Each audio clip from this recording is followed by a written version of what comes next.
máquinas podem pensar? Ou melhor, o que o próprio termo pensar realmente significa? Normalmente, tomamos como base o que nós seres humanos fazemos. Porém, o problema é que nem nós mesmos conseguimos explicar por completo esse fenômeno. Alan Turing, considerado o pai da computação, acabou deixando um pouco de lado a problemática das definições dos termos, assim focando em criar um teste, algo prático, o chamado teste de Turing ou o jogo de imitação. E esse teste era feito da seguinte maneira. Primeiramente, seriam necessárias 2 pessoas que responderiam perguntas, e uma terceira que faria essas perguntas. Todos ficariam em salas isoladas, sem ter contato algum com os outros. O ponto é que uma dessas pessoas que responderia seria trocada por uma máquina, por um computador, por uma inteligência artificial. Assim, a pessoa que faz as perguntas e recebe as respostas teria que tentar identificar quem é a máquina, quem é o ser humano. Caso ele falhasse, a máquina teria passado no teste. Mas o que isso realmente significa? Esse é o teste de Turing. Meu nome é Gustavo e seja bem-vindo a um novo mundo. O que significa uma máquina passar no teste de Turing? O primeiro ponto que pode ser destacado é que, se uma máquina passar, não significa que ela possa pensar ou ter consciência assim como nós, mas sim que ela pode imitar muito bem um ser humano. Esse é um ponto importante a destacar, porque Turing foi impedido de continuar seus estudos, suas pesquisas e morreu precocemente. Assim, não temos como saber quais eram seus pensamentos mais profundos sobre o seu próprio teste. Mas vamos admitir que uma máquina passou nesse teste. Ela deu respostas tão boas que um ser humano não foi capaz de diferenciar a máquina de uma pessoa. Bom, como eu já disse, se uma máquina passar no teste, significa que, a primeiro momento, ela é capaz de imitar um ser humano, mas não que ela tem consciência ou consegue pensar por si só. E para falar a verdade, máquinas já passaram no teste de Turing. Um bom exemplo disso é a Elisa, criada ainda na década de 60 por Joseph Eisenhower. Mas, um ponto importante a se colocar é que existem 2 tipos de inteligências artificiais. A primeira é uma inteligência artificial fraca, aquelas que foram desenvolvidas para tarefas específicas.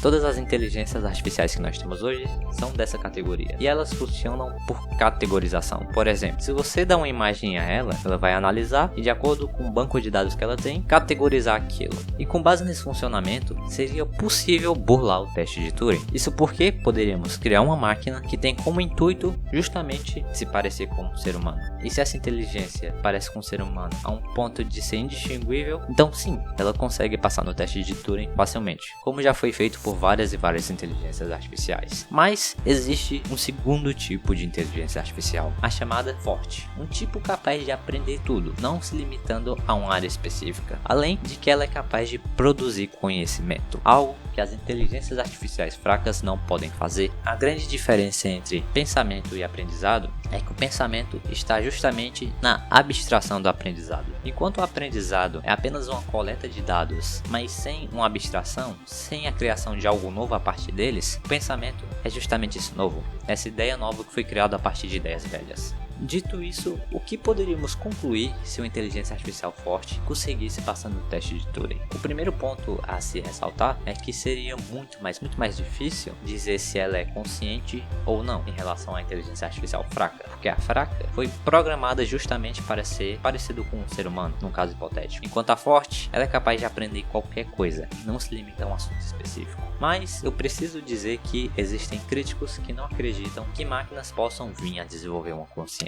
E um deles é John Searle, que criou o exercício mental da sala chinesa, que consiste basicamente em uma pessoa presa numa sala, mas não é uma sala qualquer, e essa pessoa também não é uma pessoa qualquer. Um ponto importante dessa pessoa é que ela não entende chinês de jeito nenhum, não sabe diferenciar som algum e nem mesmo ler, mas juntamente com ela nessa sala existem catálogos completos com perguntas e respostas para essas perguntas que estão todos em chinês. Então, a pessoa que está nessa sala receberia por algum lugar um cartão com alguma pergunta em chinês, e essa pergunta ele poderia respondê-la através dos catálogos, tentando identificar os símbolos, associá-los e dar uma resposta de acordo com a pergunta do cartão, mesmo sem ele saber o mínimo de chinês. Assim, a pessoa que está de fora da sala e que deu a pergunta teria a impressão que a sala em si sabe chinês, mas isso não significa que a pessoa lá dentro sabe chinês. E esse é basicamente a ideia da sala chinês. Isso seria válido para as máquinas também. De fora, poderíamos ter a impressão de que sim, elas realmente têm consciência ou seriam fluentes em chinês, mas internamente não significa que ela realmente saiba chinês ou que tem consciência. Porém, o problema desse pensamento é que nem nós mesmos realmente realmente sabemos o que é que realmente dá consciência.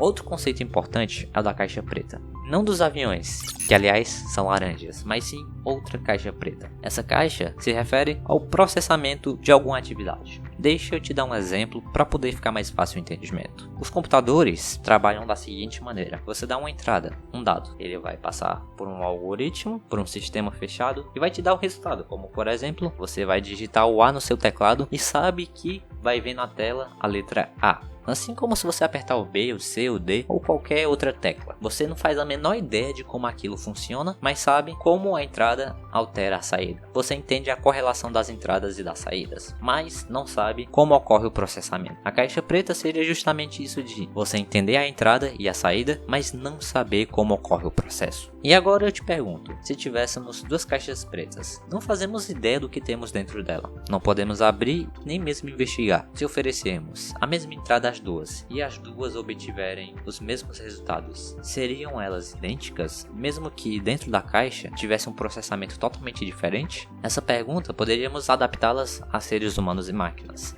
Se oferecermos o mesmo estímulo a uma máquina e uma pessoa, mesmo que elas processem de uma maneira totalmente diferente, mas os resultados são iguais, poderíamos dizer que a máquina agiu como um ser humano e tem consciência, ou vice-versa? E essa é uma reflexão que está diretamente relacionada à essência da consciência. Será que realmente existe algo que seja vital para a existência de uma consciência, ou será que ela pode ser construída de várias e várias maneiras diferentes? E essa seria a pergunta que precisaria ser respondida caso uma inteligência artificial forte passasse no teste de Turing. Mesmo que a maneira que ela é consciente fosse totalmente diferente da nossa, mas oferecesse os mesmos resultados, poderíamos dizer que ela é consciente? E a resposta é que, infelizmente não. Da mesma maneira que você não sabe se seu pai, sua mãe, seus amigos, seus familiares, seus conhecidos são realmente conscientes, não teríamos como dizer se uma máquina é realmente consciente ou não. Isso porque a única maneira de você realmente saber isso é você sendo a máquina ou a pessoa. Nós assumimos que as pessoas que nós interagimos são conscientes, mas quem garante que elas realmente são? Quem garante que elas não são programadas? Assim, da mesma maneira que não podemos dizer se uma pessoa é consciente e que pensa, não poderíamos dizer que uma inteligência artificial forte que passou no teste de Turing é realmente consciente ou não. Ou pior, esse caso aqui eu acho que é pior.